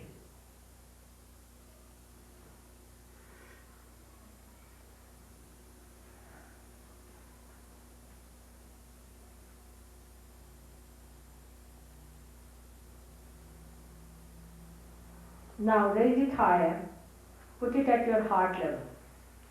Left hand should be towards me as if you are asking for something, alright? Just like this.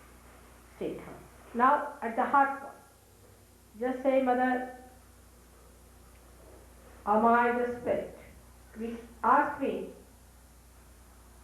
Mother, am I the spirit? Just ask.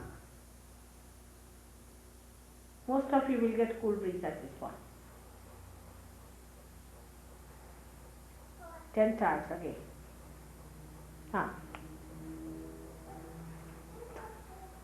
So many are getting it. It's very cool. It's very cool. Good. Just ask, Mother, am I the spirit? 10 times. Good.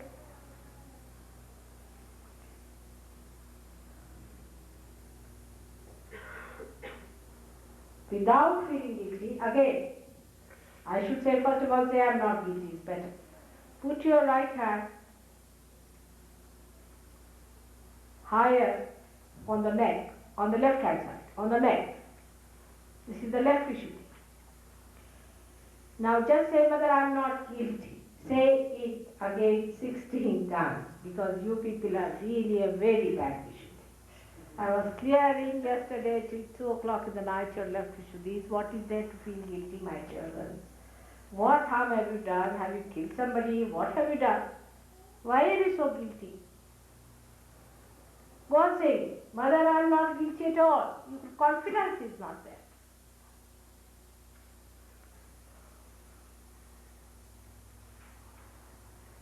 Unnecessarily you are definite.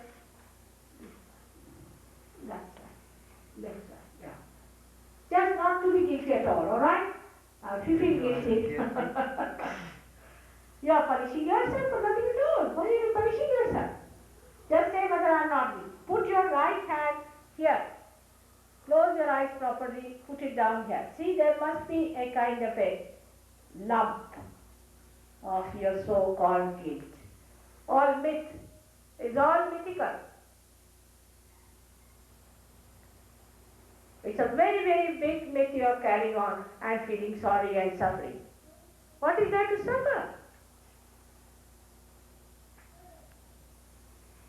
You just say, Mother, I do not suffer and I have no guilt of any kind. I am very confident and I am a seeker and I am going to enter into the kingdom of God.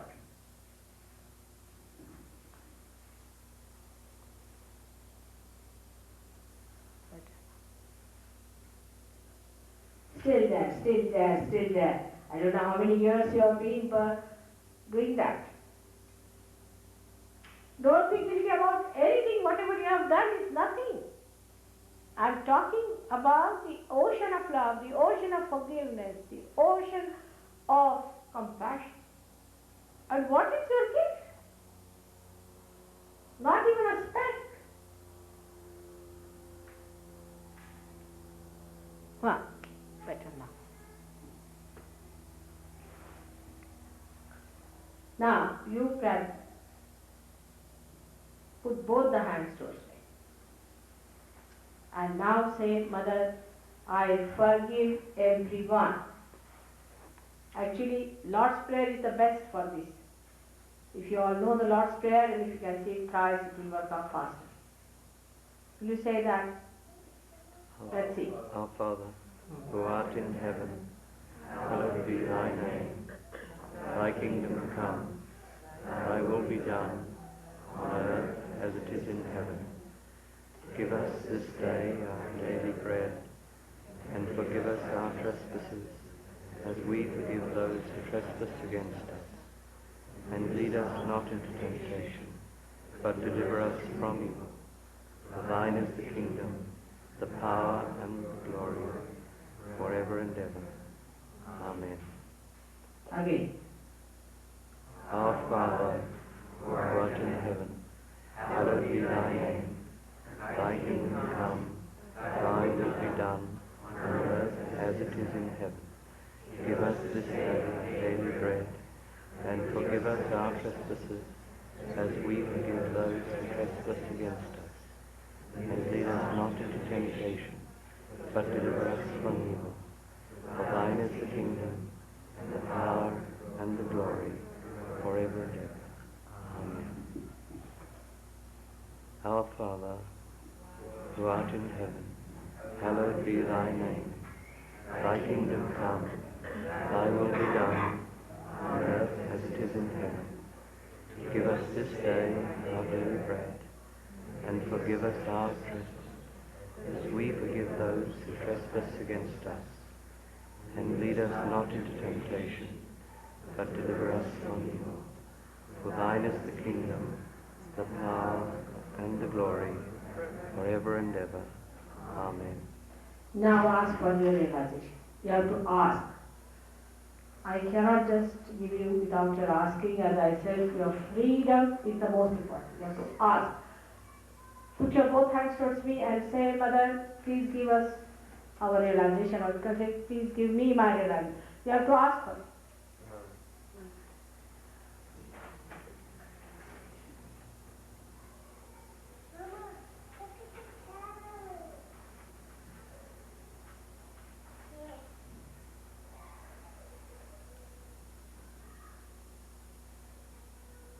Seven times.